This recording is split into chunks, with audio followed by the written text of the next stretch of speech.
Hola chicos, buenas tardes. Como cada día jueves, estoy grabándoles una cápsula de la materia que nos corresponde ver el día de hoy. Cuando nosotros partimos viendo los regímenes patrimoniales del matrimonio, ¿cierto? Dijimos que existía la sociedad conyugal, que terminamos de ver la semana recién pasada. Existe el régimen de separación de bienes y el régimen de participación en los gananciales.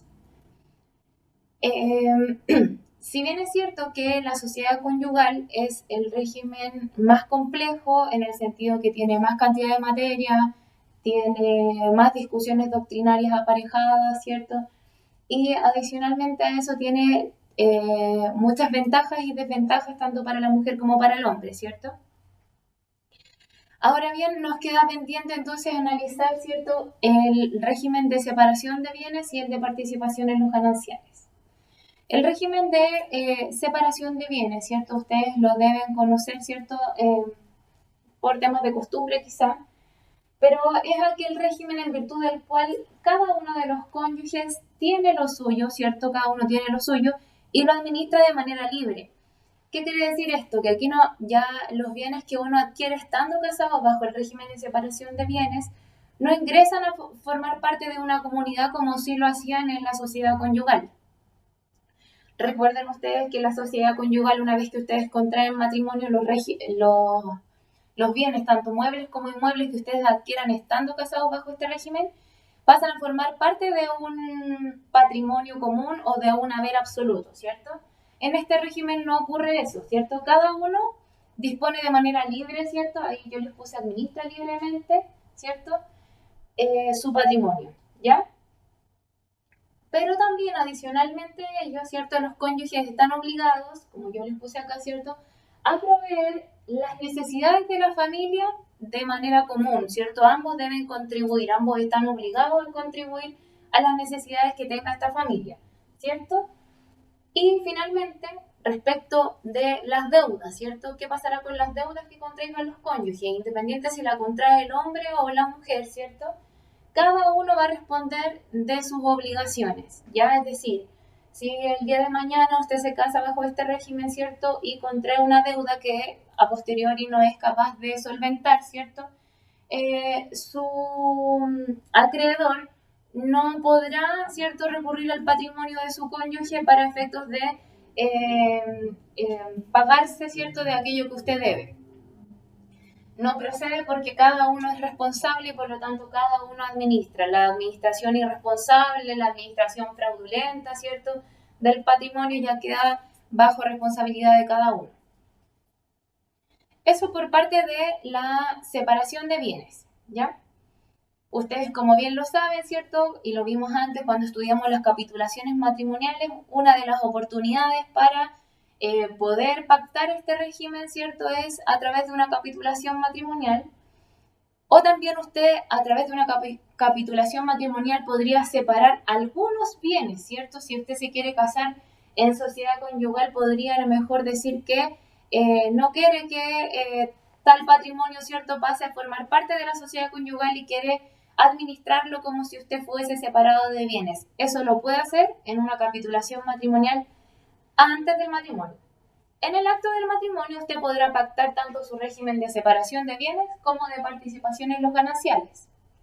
Ahora, otra de las particularidades respecto de la separación de bienes, ¿cierto? Recuerden que si usted se casa, ¿cierto?, en el extranjero y quiere inscribir su matrimonio porque cumple con todos los requisitos que contempla nuestra legislación, usted se va a entender no casado bajo el régimen de sociedad conyugal, sino que bajo el régimen de separación de bienes, ¿cierto?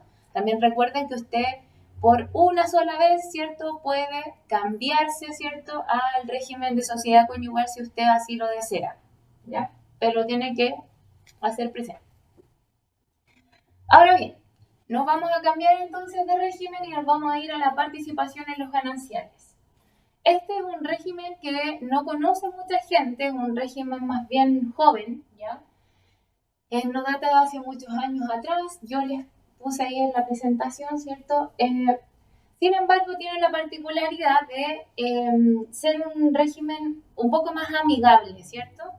Porque de alguna manera, cuando los cónyuges contraen matrimonio bajo este régimen, los cónyuges estando casados bajo el régimen de participación en los gananciales se comportan como si fueran separados de bienes en absoluto, ¿ya? Es decir, usted se casa bajo el régimen de participación en los gananciales y si usted se quiere comprar un auto lo hace, ¿cierto? Si usted quiere vender ese auto a posteriori lo vende, no necesita la autorización, ¿cierto?, del otro cónyuge. A eso se refiere cuando nosotros nos comportamos como separados de bienes. Cada uno administra libremente lo suyo. Sin embargo, ¿cierto? Y entonces usted puede administrar, ¿cierto?, sus bienes, puede disponer y además puede gozar de sus bienes como si fuera separado de bienes. Ahora bien, la particularidad que ocurre con este régimen de participación en los gananciales, ustedes me dirán, es idéntico, ¿cierto?, a la separación de bienes, en principio. La particularidad ocurre cuando se acaba el régimen patrimonial o cuando se disuelve el matrimonio, ¿cierto? ¿Qué va a pasar cuando se disuelve este matrimonio? Cuando se disuelve el matrimonio en la participación en los gananciales o cuando usted quiera cambiarse de régimen, porque resulta que usted va al registro civil, ¿cierto? Y le dice al oficial que se quiere casar bajo este régimen, pero a posteriori no le gusta, entonces usted quiere cambiarse a separación de bienes. Si fuese por ese motivo o fuese porque usted se quiere divorciar, ¿cierto? Por ejemplo, sí o sí usted va a tener que dar término a este régimen y va a tener que liquidarlo como corresponde. Y la forma de hacerlo es que, ¿cierto?, se van a calcular los patrimonios, yo le puse calcular P, es de patrimonio ya, de cada uno de los cónyuges, tanto por ejemplo del marido como de la mujer, ¿ya? No sé si pueden ver ahí bien la pizarra, ¿ya? Se tienen que calcular los patrimonios. Entonces, en este caso yo les puse que al finalizar el matrimonio, ¿cierto?, nosotros pudimos darnos cuenta que en el patrimonio del hombre, por ejemplo, ¿cierto?, este señor obtuvo 100. ¿Por qué? Porque se compró un auto, ¿cierto?, se compró una casa, se compró un terreno, lo vendió, lo arrendó, qué sé yo, tiene la renta de algún otro inmueble, además heredó una fortuna cuantiosa, ¿cierto?, y tiene una flota de taxis, por ejemplo, no sé. ¿Ya? Entonces, si nosotros sumamos todo ese patrimonio, nos da 100, ¿cierto? Y por otra parte tenemos el patrimonio de la señora, ¿cierto? Y la señora a lo mejor se compró un auto, se compró una casa y se compró un terreno en la playa. Pero ese patrimonio no da la suma de 100, sino que da la suma de 50. La señora durante el matrimonio, ¿cierto?, no obtuvo tantos gananciales como si lo obtuvo el hombre, ya en este ejemplo. ¿Qué vamos a hacer ahí? Lo que propende este régimen es que primero, ¿cierto?, calculamos los patrimonios, tanto el del hombre como el de la mujer, ¿cierto? Y vemos cuál es el patrimonio más favorecido. En este caso, en el ejemplo, yo les puse que el patrimonio más favorecido es el del hombre. Entonces, ¿qué hacemos nosotros? Hacemos una resta, ¿cierto? Restamos el patrimonio del hombre versus el de la mujer y nos da, ¿cierto?, que el hombre se vio beneficiado en 50 pesos, ¿cierto? Entonces el hombre tiene 50 más que la mujer. ¿Qué propende este régimen?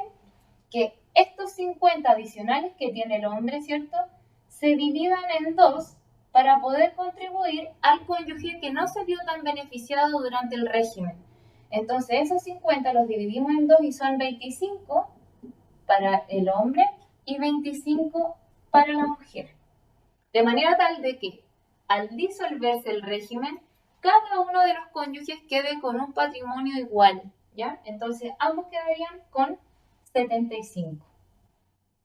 Eso es lo que propende la participación en los gananciales, ser como la especie de un régimen un poco más equitativo, ¿ya?